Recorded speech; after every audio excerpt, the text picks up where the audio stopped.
choose, of course, this particular round, in that you have the unique and fortunate, I guess, luck of the draw to be able to go to a place that very few people get to go to, and that's Antarctica, the Antarctic Peninsula, part of the Antarctic continent. And as you've probably looked on a map, the poles are pretty cold places, a lot of ice in there, absolutely. Arctic, of course, there's no land under the ice, but down here, there's land under the ice, but there's lots and lots and thousands of feet thick of ice. If you ever wondered what ice was and how it was formed, well, this is the place to be today and this morning.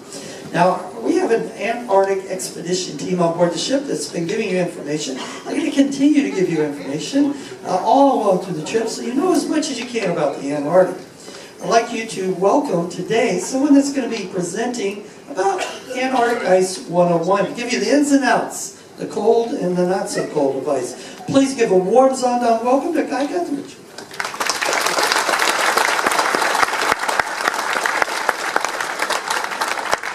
Hello everyone, I'm glad to be here with you. My name again, Guy Gutheridge, and my background, I spent about 40 years in the United States Antarctic program at the National Science Foundation, where I edited Antarctic Journal of the United States and sort of got my PhD in figuring out what scientists do in the Antarctic. So I'm going to talk to you today, as Lance suggested, about Antarctic ice.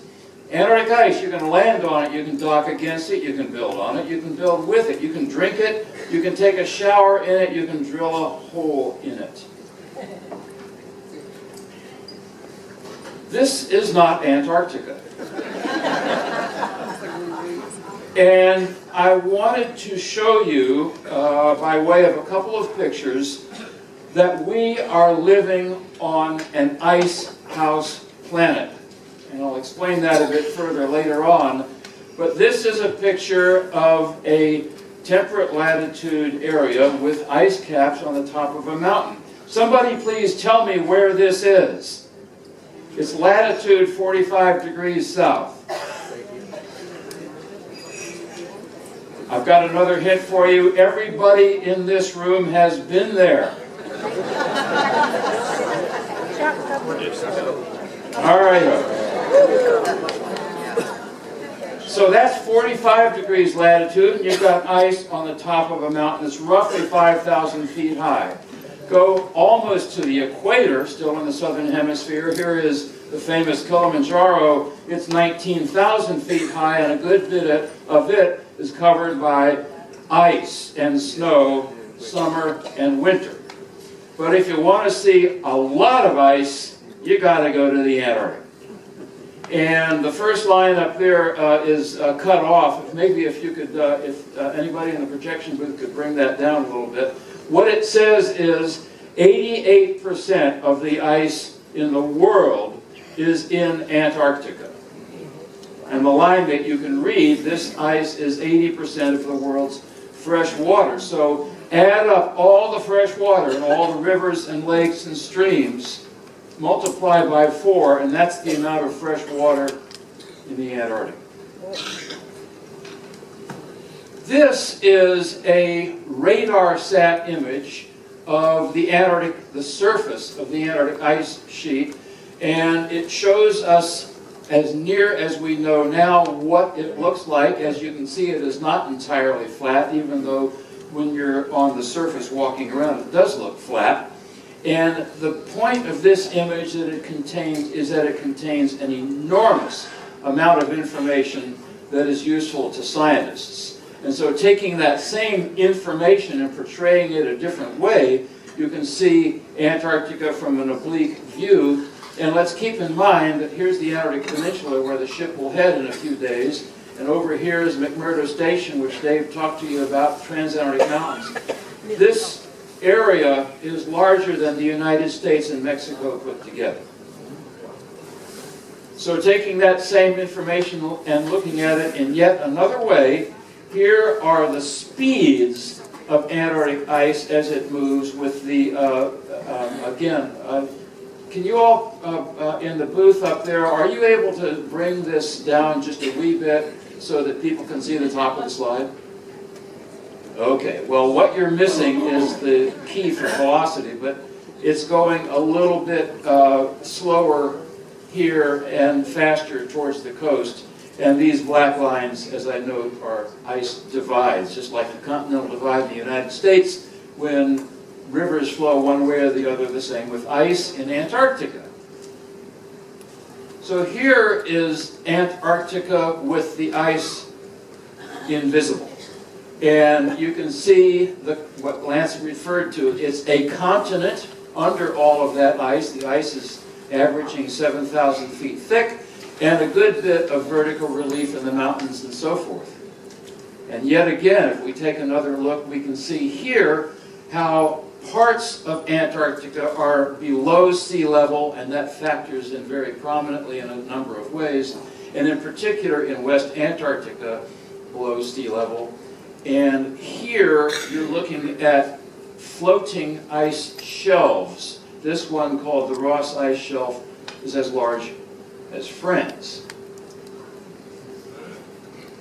So here is a picture of Antarctica down here, a continent surrounded by oceans, the Arctic up here, an ocean surrounded by continents, with Greenland down here. And there are several purposes in showing you this. First of all, I want to distinguish between the continent of Antarctica, which I'm kind of drawing an outline of here. Here's the Ross Ice Shelf I just pointed out, and another big ice shelf over here. This is land ice. This is ice that came through snowfall over millions of years. Between here and here is sea ice, or that is frozen seawater. In the Arctic, just the opposite. Here is sea ice surrounded by land. Underneath this sea ice is ocean. Underneath this sea ice is ocean. Now, look at the yellow line. That's the average extent of sea ice at its minimum over the last 30 years. And of course, what's been making all the headlines for the Arctic is that the Arctic is losing sea ice rapidly, so that a good portion of the Arctic is ice-free during the ice minimum or summer period. In the Antarctic, look at the yellow line, the sea ice is actually increasing a little bit over the last 30 years or so. And in fact, a new maximum occurred just last September.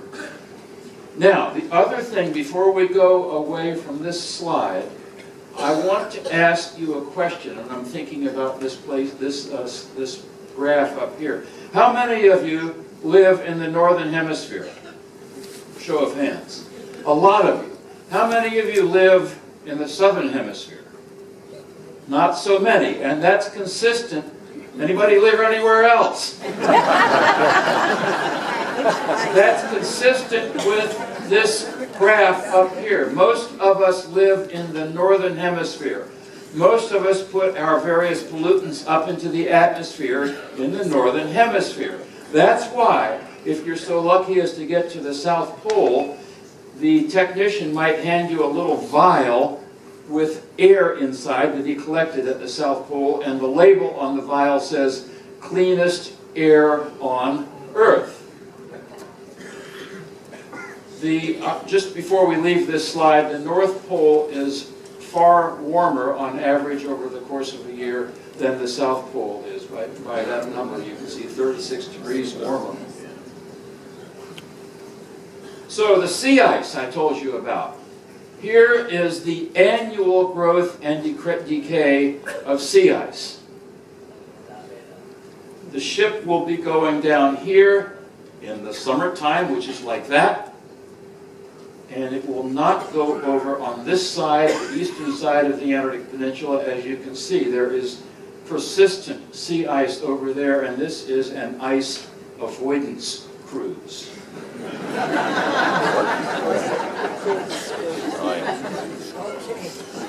This is the greatest seasonal event on Earth. At its maximum, that's an area worth 2 United States. And here is just to show you this maximum that occurred back on the 19th of September of sea ice around the Antarctic. Land ice is a different story, and we're going to get into that. Now, here is an iceberg of freshwater ice that has gone into the sea, and here is sea ice, or frozen seawater. We have replicated the Southern Ocean in this bowl over here. And my two colleagues, Dave Bresnahan and Chris Wilson, are going to give you an amazing demonstration. Right now, this bowl is full or floating full of ice. It is winter in that bowl.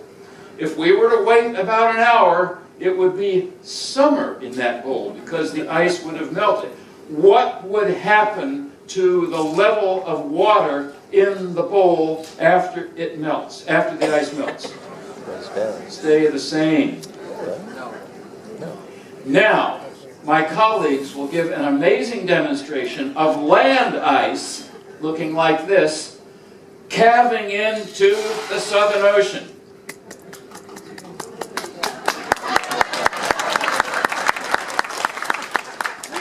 What happened to the sea level?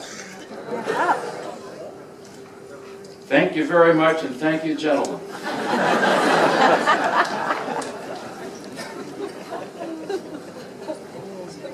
Now, I'm going to show you this next slide. My son sent it to me after I joined the ship, and I don't have a way of authenticating it, but the claim is made that this is an iceberg. Here's the top of what you usually see, white, snow. It's claimed on the website that this is an iceberg that flipped over, and so you're seeing, instead of the top fresh snow and ice, the compressed ice that is deep down underneath. And I just can't argue that this is an authentic picture, but maybe it is. But at any rate, it does give you an illustration that deep down the ice is clear. This one just happened to flip over. But that iceberg I was telling you about calved from Antarctica. It might have calved from a glacier that was coming down, maybe an area like that. Here is what I call an industrial strength glacier coming down through the Transantarctic Mountains. The Antarctic ice sheet is back here, and it's coming down to the Ross Ice Shelf at a lower elevation here, draining Antarctica of its land ice. Here is a glacier that does not make it to the sea. It is still ablating or losing mass at the bottom, and mass is being added at the top. This is in one of the dry valleys of southern Victoria land near McMurdo Station.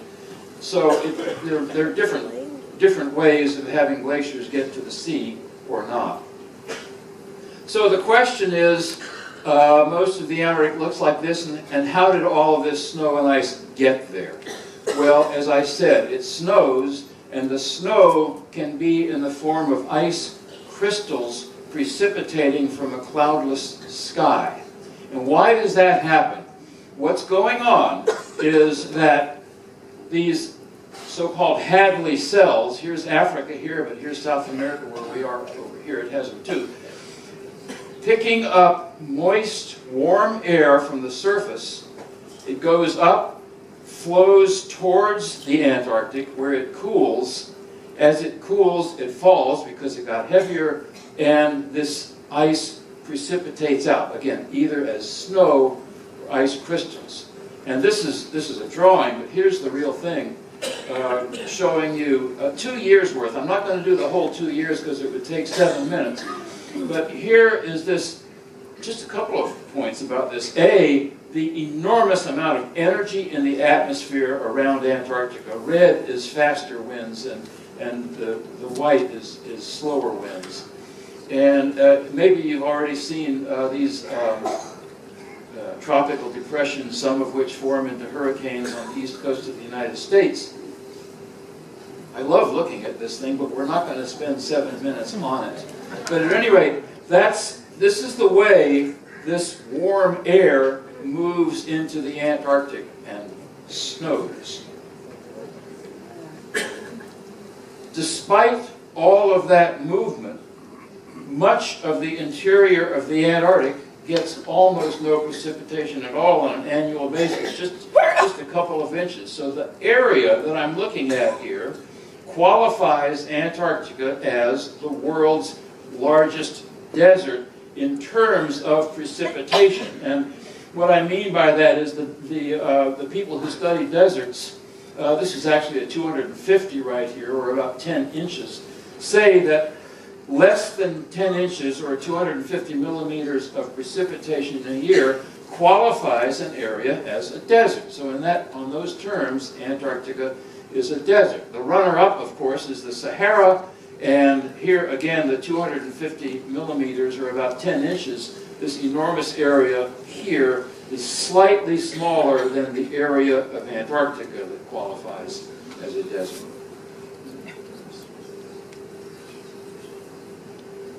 So to complete the cycle, all this snow and ice over millions of years has fallen onto the Antarctic, and it leaves again in the form of icebergs. And this is 12 years or so of iceberg tracking. And here's another good reason why the ship will not be going to the east side of the Antarctic Peninsula. So what the glaciologists talk about is mass balance. Again, what's missing on the top that you can't see is Antarctic ice sheet mass balance. That's the title of this slide. And over this period of years, the Antarctic ice sheet has lost 1,350 gigatons, plus or minus a good chunk, of ice. And what is a gigaton? Well, I'll say it this way. This many gigatons is equivalent to 225,000 Great Pyramids. So, we've divided this up. Here is East Antarctica, the green, slightly accumulating land ice. It is being snowed on and losing ice a little bit less than it's getting snowed on. Here is the Antarctic Peninsula, where the ship will be going, losing ice, but not a whole lot of it. Here is West Antarctica, and I'm going to talk more about that, losing a lot of ice. And why is this a big deal? Because if the entire Antarctic ice sheet would let go, it would raise sea level all over the world 191 feet, or 58 meters. And that far outstrips Greenland, which would, if it melted the whole thing, 24 feet. And all those glaciers all over the world, from Kilimanjaro to the one we saw in Puerto Chacabuco, Alaska, the Alps, Himalayas, Peru, all those add up to only 1.3 feet.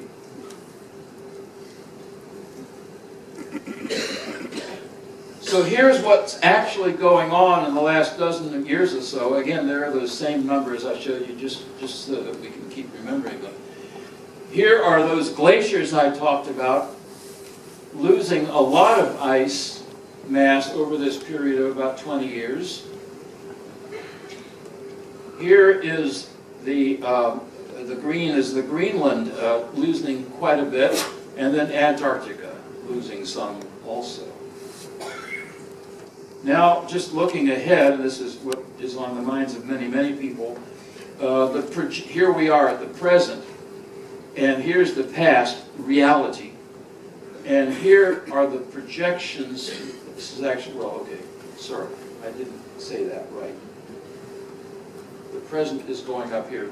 What the projections are shown in this gray area, and there's a huge amount of uncertainty, which you can tell over here. Reality so far has been at the top end of these projections. And the reason for that is that the projections have great difficulty in stating sudden events, such as this one. Here is the Larsen ice shelf, Larsen B, over again on the east side of the Antarctic Peninsula.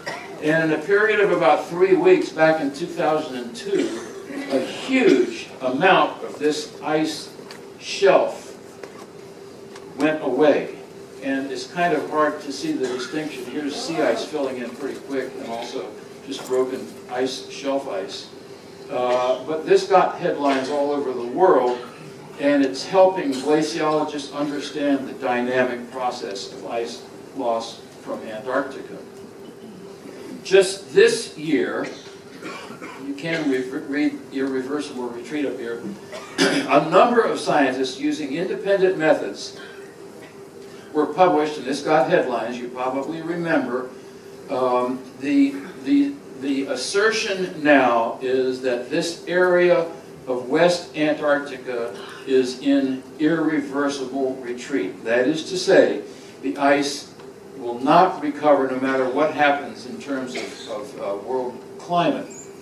And we're going to see a good bit of sea level rise from this, about 4 feet from the immediate 6 or so glaciers that were studied, but they're going to cause further instability, and that means about 12 feet in the next century or two. So what's causing this? You round up the usual suspects. Here we know that warming is occurring over West Antarctica faster than it is over other parts of the Antarctic. So this is atmospheric warming, and that sounds like a pretty good candidate, and it is contributing to the loss of ice. But the other recently discovered candidate is the ocean is providing more warm water along this portion of Antarctica and elsewhere too. And in these circles, the size of the circle shows the amount of ice being lost. So a little circle is not much and a big circle is more. And the black part of the circle illustrates the amount of ice that is being lost through melting of the underside being caused by the ocean. And you're saying, wait a minute, the ocean can't warm up that fast. And there are these enormous ocean currents. Here's the Antarctic circumpolar current, red indicating warmer and blue indicating colder. It can't, and the ocean has warmed a little bit, but not enough to cause this melting that I was just talking about. But what has happened is the winds have changed, and they are causing currents to move around in the ocean. And what's happening along that section of the West Antarctic is that the warmer currents are flowing under there. So as one oceanographer said, it's like a fire hose under there being squirted on the underside of the ice shelves where they are floating and causing this decay. And it's happening only in certain parts of the Antarctic because of these winds. So here's just an illustration that shows warmer water getting all the way up under the ice shelf. And here in another part of Antarctica, it is not. So, headlines. Here is this headline in the Washington Post on December the 5th, 2014. Pace of Antarctic melt sets off alarm. Research suggests potential for a drastic acceleration of seas rise. And sure enough, here is my wife being alarmed.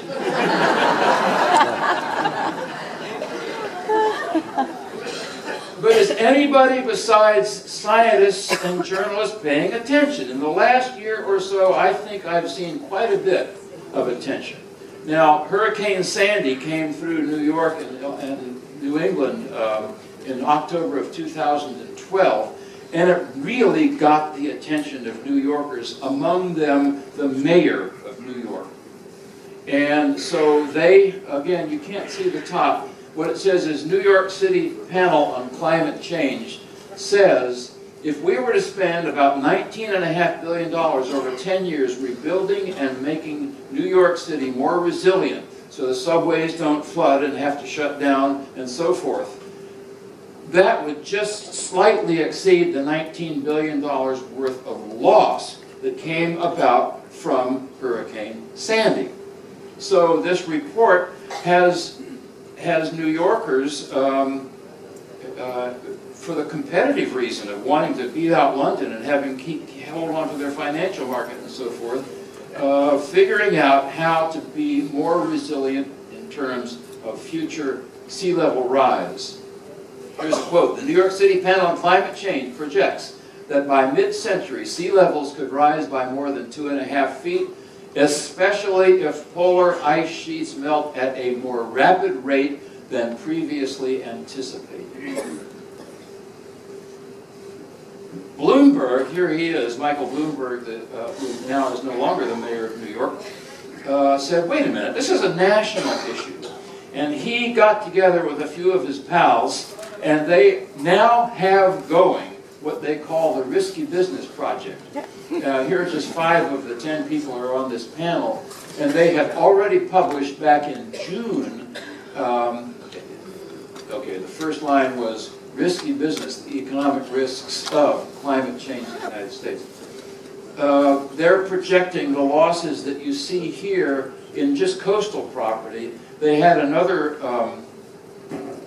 chapter come out just a few days ago that's looking at agricultural losses, and they haven't finished yet. But at any rate, what they are trying to do is convince businesses to take climate change seriously. And they can do things on their own to get in front of the curve.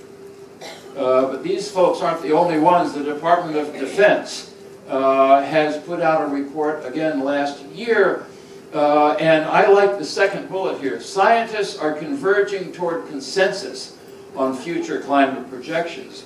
Uncertainty remains, but this cannot be an excuse for delaying action. And they gave right in their forward how Hampton Roads, Virginia, which is at the base of the Chesapeake Bay, they're seeing recurring flooding already and expect a lot more in the next 50 years.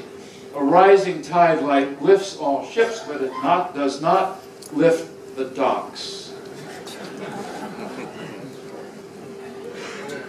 Now, change has been a natural way the world has been working for a long, long time. There's very good evidence that 600 million years or so ago, the entire Earth was covered by snow and ice. There's even better evidence that 35 million years or so ago, Antarctica had no ice at all. And this is a graph that shows, again, about 34 million years ago, the first Antarctic ice sheet starts to form. The Earth is getting cooler, and we've gone into, remember I used that phrase, ice house planet? That's what this says. If it were in focus, you might be able to read it. And back here, 50 million years ago, it's called a greenhouse world, when there was no ice on Antarctica. So we have, over the last 34.5 million years or so ago, seen this completion of the building of the Antarctic ice sheet, Greenland 2. And what the rest of the curve, and that's millions of years ago, about 80 million years from there to there, what the rest of the curve does by this glaciologist, Paul Majewski, is show what could start happening as we go into the future. And this part is in hundreds of years. So what we know pretty firmly is that since the last glacial maximum, about 20,000 years ago, when the Antarctic looked like this, we've now come to this. The Antarctic has lost quite a bit of mass, and as we've already discussed, the end is not yet in sight. So let's turn to the vertical, and back to that first slide I showed you, the cover slide, or the title slide. And this is the, we're going to look at what's going on as you drill down through the ice. So that slide that I showed you right at the beginning was at this location in West Antarctica, and a station was built there for the express purpose of drilling a hole in the ice to get an ice core. So here's a schematic. It was called Waist Divide, W-A-I-S, or West Antarctic Ice Sheet Divide. And here is the divide, where ice on this side is flowing to the Ross Sea, ice on this side over to the Weddell Sea, and they drilled here. And the reason to pick that location was that the accumulation rate of ice here is just about exactly the same as another core that was drilled in Greenland. And it was drilled and backlighted so you can see the layering of snow and ice over time. And after all this ice is drilled and brought up, what do? You put it in a library. This one is in Colorado, the National Ice Core Library. You can't do all the science in the field, you have to do some back home, but also these ice cores are really valuable things and hard to get. And so the ice is stored so that as science develops over time, they can go back and look at ice cores that were drilled earlier and get more information out of those cores. So here are some results from this WACE divide ice core drilling project. That's what the line up there doesn't say or says. They've got the best record of atmospheric carbon dioxide over the last 23,000 years, of methane, CH4, over the last 68,000 years. They know the surface temperature at that site has increased slightly over the last 50 years by that amount that you can see there. It is the best record of atmospheric temperature over the last 68,000 years, and they've shed new light on how the whole system works. So that's a very valuable and recent accomplishment in ice core drilling.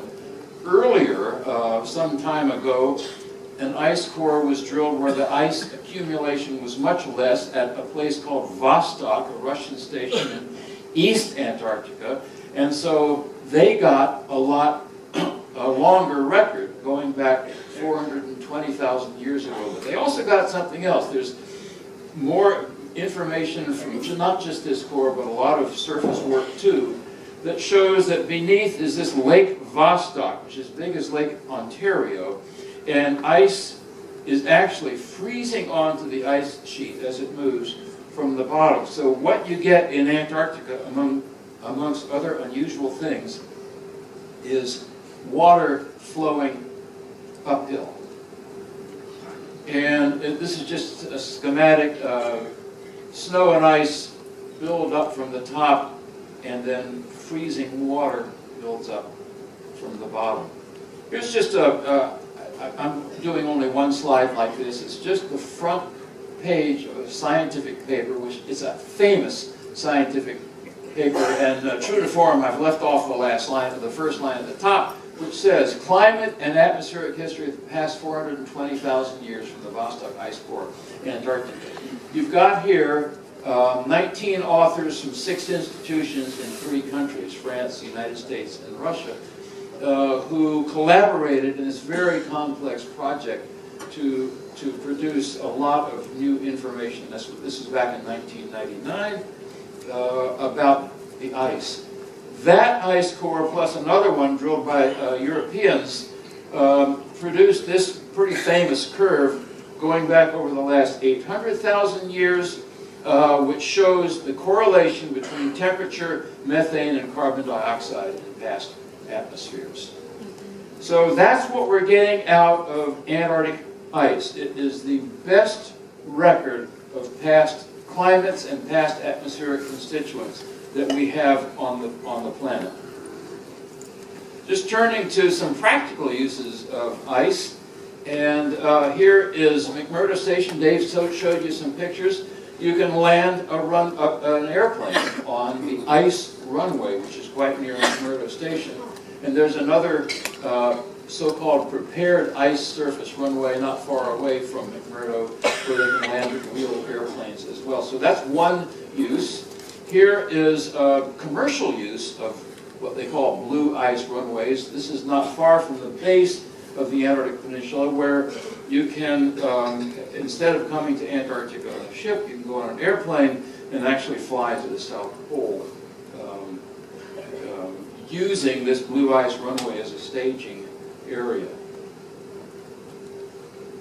Back to McMurdo, this wharf for the annual resupply ship and the tanker that come to McMurdo Station is built by layering up sea ice in thin layers, letting it freeze, and doing it over and over until you've got a floating ice cube about 22 feet thick, and then you put gravel on top so people won't slip and unload the ship. But another use, practical use of ice.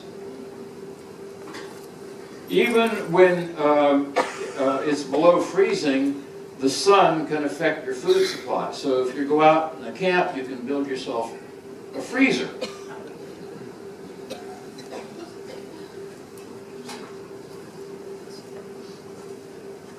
Here is a pretty interesting way to get your fresh water. At South Pole Station, they drill what's called a Rodriguez well, which means that you're just taking a hot water hose and running hot water down to build yourself a pool of water surrounded by the naturally insulating ice that accumulated over the years.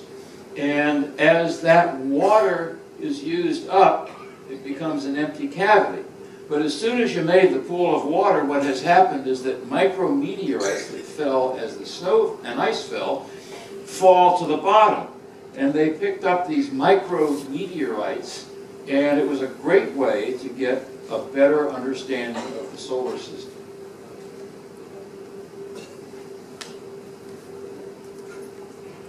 Big meteorites also are picked up around the Antarctic, and this was a pretty enthusiastic group because they had found a fairly large meteorite that again gives us a better understanding of other planets and the way the solar system works over in East Antarctica.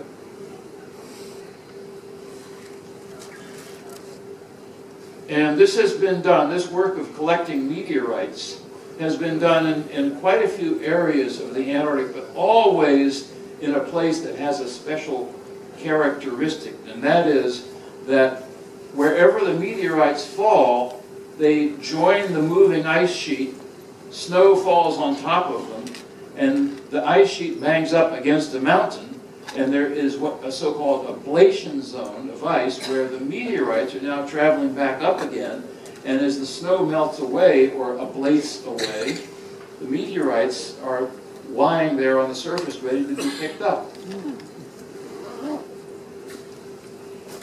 And that brings me to the last slide.